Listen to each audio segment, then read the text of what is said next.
Oh, welcome to Californio Traditions, and today we're at San Antonio Mission in California, and so we're going to go in and look at a carreta that we just did a little while ago.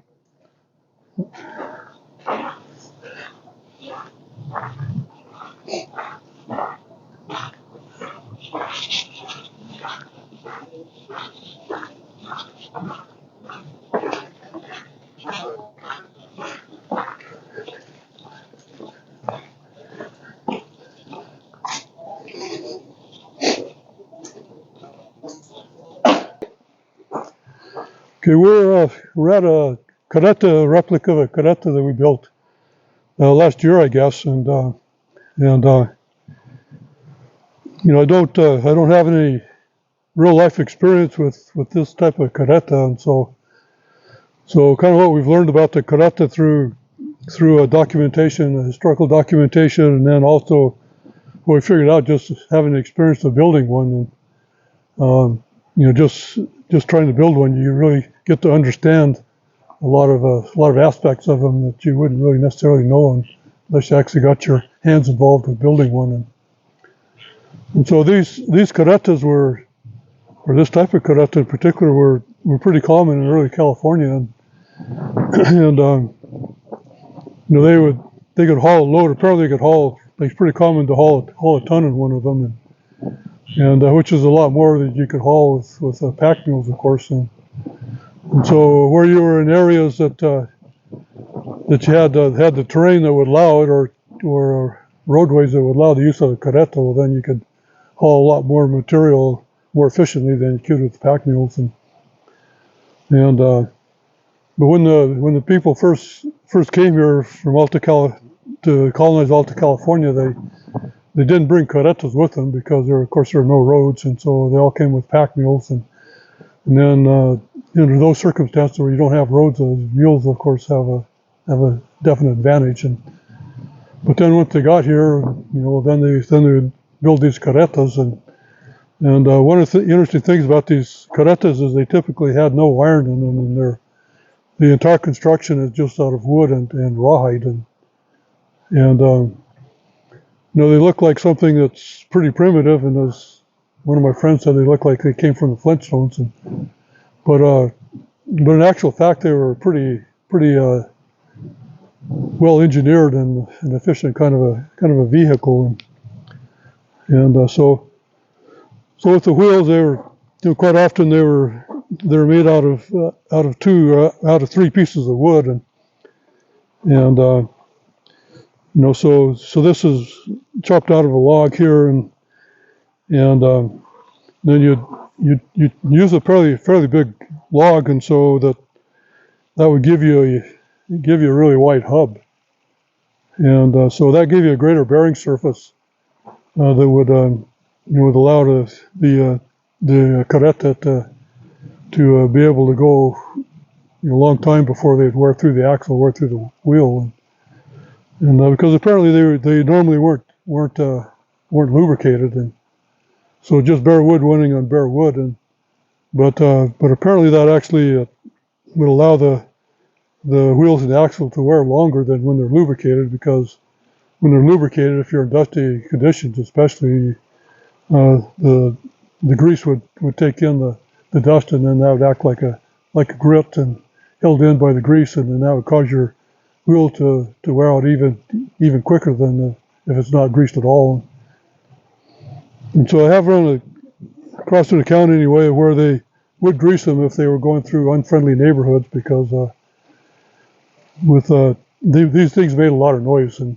the creaking of the wheels, and you could hear them for a mile or so apparently, but anyway, they would wear. And so one of the interesting ways that these were constructed is they were constructed so that you could replace the axles easily as they wore out. And so apparently if they were going like for long distances, sometimes they'd take an extra axle along with them, and then if their axle wore through, well, then they just replace it with a new axle. So anyway, so that's the center part of the wheel, and then the two outer parts would be would be pegged in with wooden pegs, and then with wedges holding the pegs in, and so now you can see the wedges here that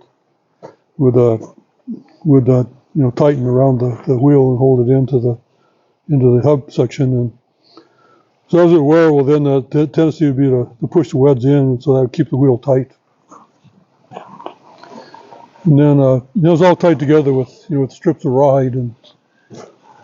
so this is this is where the axle is tied into the frame, and so you could just chop this rawhide out and then put in a new axle, and then some of your rawhide that you would carry along to do repairs with, you just put new rawhide lashings on them.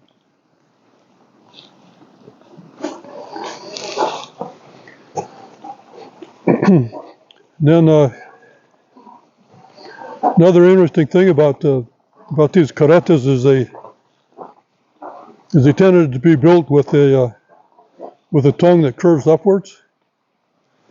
and that served two purposes. And one was that with the Hispanic style ox yoke, when you tie this onto the yoke, it would be fairly high, and so if you had just a straight tongue, and once you tie that onto your oxen, well, then your carreta would be slanted back, and you'd be going uphill all the time. And then so speaking of the oxen and then the yoke for the oxen, that they would attach to the yoke here with a loop of rawhide, and so you have this pin, and then you'd put your loop of rawhide here and put the pin through, and then